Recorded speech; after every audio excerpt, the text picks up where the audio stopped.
ایک مرتبہ اللہ کے رسول حضرت محمد مصطفیٰ صلی اللہ علیہ وآلہ وسلم تنہائی میں اکیلے بیٹھ کر رو رہے تھے کہ اتنی دیر میں حضرت امام علی بن ابی طالب آپ کی خدمت میں حاضر ہوئے۔ جیسے ہی حضرت امام علی بن ابی طالب نے حضرت رسول خدا کی مبارک آنکھوں سے آنسوؤں کو نکلتے ہوئے دیکھا تو آپ نے فوراً یہ فرمایا کہ یا رسول اللہ، میں قربان جاؤں آپ پہ، آپ اس طرح سے تنہائی میں اکیلے بیٹھ کر کیوں رو رہے ہیں؟ تو اللہ کے رسول حضرت محمد مصطفیٰ صلی اللہ علیہ وآلہ وسلم نے یہ فرمایا کہ اے علی، جب شب معراج کی رات کو میں فرشتوں کے ساتھ دوزخ کے قریب سے گزر رہا تھا تو رستے میں کیا دیکھتا ہوں کہ دوزخ کے فرشتے میری امت کی 10 گناہگار عورتوں کو دوزخ کے درمیان کھڑا کر کے دردناک عذاب دے رہے ہیں، اور یہ عورتیں دوزخ کے اس عذاب سے تڑپ کر جس قدر چیخو پکار کرتی ہیں تو فرشتے اتنا ہی زیادہ ان عورتوں کے عذاب کی شدت کو بڑھا دیتے ہیں۔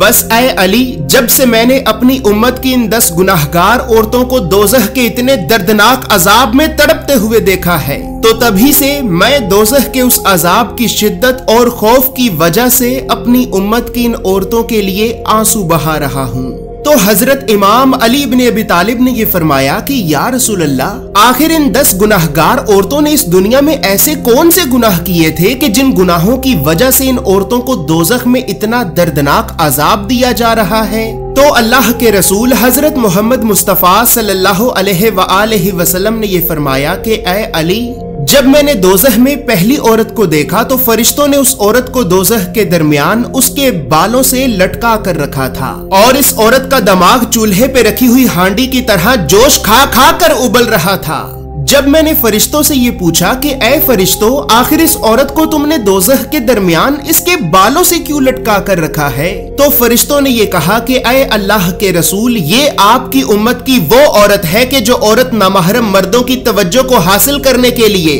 اپنے سر کا پردہ نہیں کیا کرتی تھی، اور نہ ہی یہ عورت نامحرم مردوں سے اپنے بالوں کو چھپایا کرتی تھی۔ تو اسی وجہ سے ہی ہم نے اس عورت کو اس کے انہی بالوں سے ہی پکڑ کر دوزخ کے درمیان سزا کے طور پر بھڑکتی ہوئی آگ کے اوپر جلنے کے لیے لٹکا کر رکھا ہے۔ اسی طرح اے علی، جب میں نے دوسری عورت کو دیکھا تو فرشتوں نے اس عورت کی زبان میں لوہے کی زنجیروں کو ڈال کر اسے بھی دوزخ کے درمیان لٹکا کر رکھا تھا، اور فرشتے مسلسل اس عورت کے منہ میں دوزخ کا ابلتا اور کھولتا ہوا پانی ڈال رہے تھے۔ جب میں نے فرشتوں سے یہ پوچھا کہ اے فرشتوں، تم نے اس عورت کی زبان میں زنجیروں کو ڈال کر اسے دوزخ کے درمیان کیوں لٹکا کر رکھا ہے؟ تو فرشتوں نے یہ کہا کہ اے اللہ کے رسول، یہ آپ کی امت کی وہ عورت ہے کہ جو عورت اپنی زبان سے اپنے شوہر کا دل دکھایا کرتی تھی، لہٰذا جس زبان سے یہ عورت اپنے شوہر کا دل دکھایا کرتی تھی تو ہم نے سزا کے طور پر اسے اس کی اسی زبان سے ہی پکڑ کر دوزخ کے درمیان بھڑکتی ہوئی آگ کے اوپر جلنے کے لیے لٹکا کر رکھا ہے۔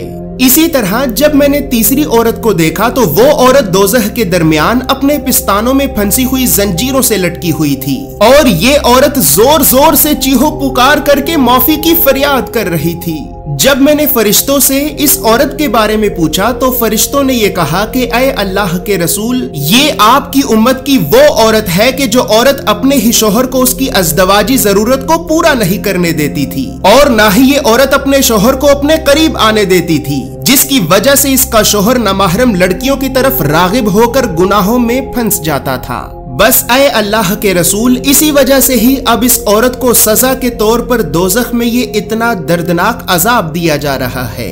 اسی طرح جب میں نے چوتھی عورت کو دیکھا تو فرشتوں نے اس عورت کی دونوں ٹانگوں میں زنجیروں کو ڈال کر اسے بھی دوزخ کے درمیان الٹا کر کے لٹکا رکھا تھا۔ جب میں نے فرشتوں سے اس عورت کے بارے میں پوچھا تو فرشتوں نے یہ کہا کہ اے اللہ کے رسول، یہ آپ کی امت کی وہ عورت ہے کہ جو عورت اپنے شوہر کی اجازت کے بغیر شوہر کے گھر سے باہر نکلا کرتی تھی، لہٰذا جن ٹانگوں سے یہ عورت اپنے شوہر کی اجازت کے بغیر شوہر کے گھر سے باہر نکلا کرتی تھی، تو اب ہم نے سزا کے طور پر اسے اس کی انہی ٹانگوں سے ہی پکڑ کر دوزخ کی بھڑکتی ہوئی آگ کے اوپر جلنے کے لیے لٹکا کر رکھا ہے۔ इसी तरह फिर ए अली, जब मैंने पांचवी औरत को देखा तो वो औरत अपने हाथों के नाखूनों से अपने चेहरे के गोश्त को नोच नोच कर उतार रही थी। और फिर फरिश्तों ने मुझे इस औरत के बारे में ये बताया कि ऐ अल्लाह के रसूल, ये आपकी उम्मत की वो औरत है कि जो औरत अपने शोहर के अलावा दूसरे नामहरम मर्दों के लिए अपने चेहरे पर बनाव सिंगार किया करती थी। तो जिस चेहरे पर ये औरत अपने शोहर के अलावा दूसरे नामहरम मर्दों के लिए बनाव सिंगार किया करती थी, तो अब ये औरत दोज़ख में सजा के तौर पर अपने उसी चेहरे के गोश्त को नोच नोच कर उतार रही है।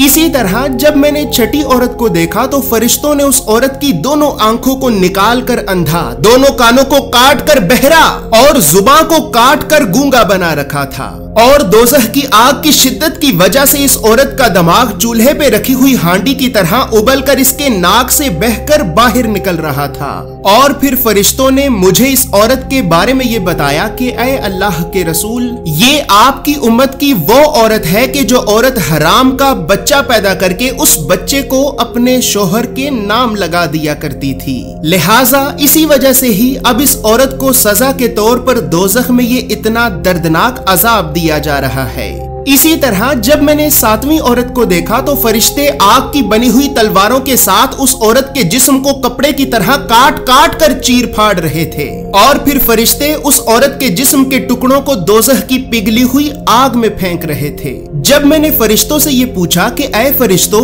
आखिर इस औरत ने ऐसा कौन सा गुनाह किया है कि जिसकी वजह से तुम इसे इतना दर्दनाक अजाब दे रहे हो, तो फरिश्तों ने ये कहा कि ऐ अल्लाह के रसूल, ये आपकी उम्मत की वो औरत है कि जो औरत अपने जिस्म को नामहरम मर्दों के लिए पेश किया करती थी। चूंकि ये औरत अपने जिस्म को नामहरम मर्दों के लिए पेश किया करती थी, तो इसी वजह से ही अब दोज़ख के फरिश्ते सजा के तौर पर इस औरत के जिस्म को कपड़े की तरह काट काट कर चीर फाड़ रहे हैं। इसी तरह जब मैंने आठवीं औरत को देखा तो फरिश्ते जबरदस्ती दोज़ख की पिघली हुई आग को उस औरत के मुंह में डाल रहे थे, जिसकी वजह से उस औरत के पेट का गोश्त और अंतड़ियां उबल कर नीचे गिर रही थीं। और फिर फरिश्ते इस औरत को इसी के ही पेट का पिघला हुआ गोश्त और अंतड़ियां खिला रहे थे। जब मैंने फरिश्तों से इस औरत के बारे में पूछा तो फरिश्तों ने ये कहा कि ऐ अल्लाह के रसूल, ये आपकी उम्मत की वो दलाला औरत है कि जो औरत मासूम नौजवान लड़कियों को फहाशी, बदकारी और बेहयाई जैसे कामों की तरफ बुलाया करती थी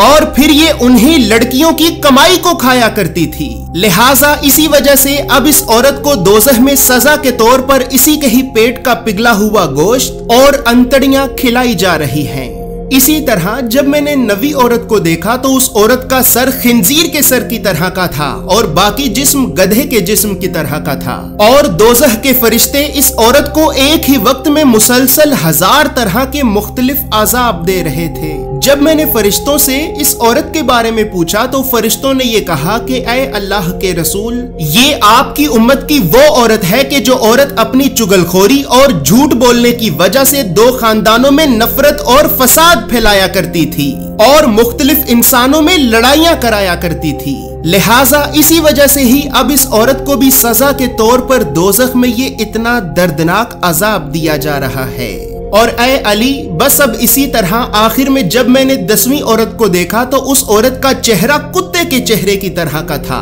और दोज़ख की आग इसके पहाने वाली जगह से दाखिल होकर इसके मुंह के रास्ते से बाहर निकल रही थी। जब मैंने फरिश्तों से ये पूछा कि ऐ फरिश्तों, इस औरत ने ऐसा कौन सा गुनाह किया है कि जिसकी वजह से तुम इसे इतना दर्दनाक अजाब दे रहे हो, तो फरिश्तों ने ये कहा कि ऐ अल्लाह के रसूल, ये आपकी उम्मत की वो औरत है कि जो औरत नाचने और गाना बजाने का काम किया करती थी और ये औरत अल्लाह की ज़मीन में हर तरफ गुनाहों को आम किया करती थी। लिहाजा इसी वजह से ही ऐ अल्लाह के रसूल, अब सजा के तौर पर इस औरत को भी दोज़ख में ये इतना दर्दनाक अजाब दिया जा रहा है। बस अब दोस्तों यहाँ पर साथ ही ये बात भी याद रहे कि ये जो वाकया मैंने आपको अभी सुनाया है तो ये वाकया आज से 700 साल पहले लिखी गई इमाम हाफिज अल ज़ाहबी की किताब अल कबीर में मौजूद है, जबकि बिल्कुल यही वाकया आज से 1000 साल से भी पहले लिखी गई अहादीस की एक किताब ओयून अखबार अल रिजा के वॉल्यूम नंबर 1 के बाब नंबर 30 की हदीस नंबर 24 में भी ये वाकया वाज़े तौर पर मौजूद है। बस फिर अब आखिर में अल्लाह के रसूल हजरत मोहम्मद मुस्तफ़ा सल्लल्लाहु अलैहि वसल्लम ने ये फरमाया कि ऐ अली, जान लो कि हलाकत है उस औरत के लिए कि जिस औरत ने अपने शोहर को नाराज किया, और खुशखबरी है उस औरत के लिए कि जिस औरत ने अपने शोहर को राजी किया, और खुशखबरी है उस औरत के लिए कि जिस औरत ने अपने शोहर को राजी किया।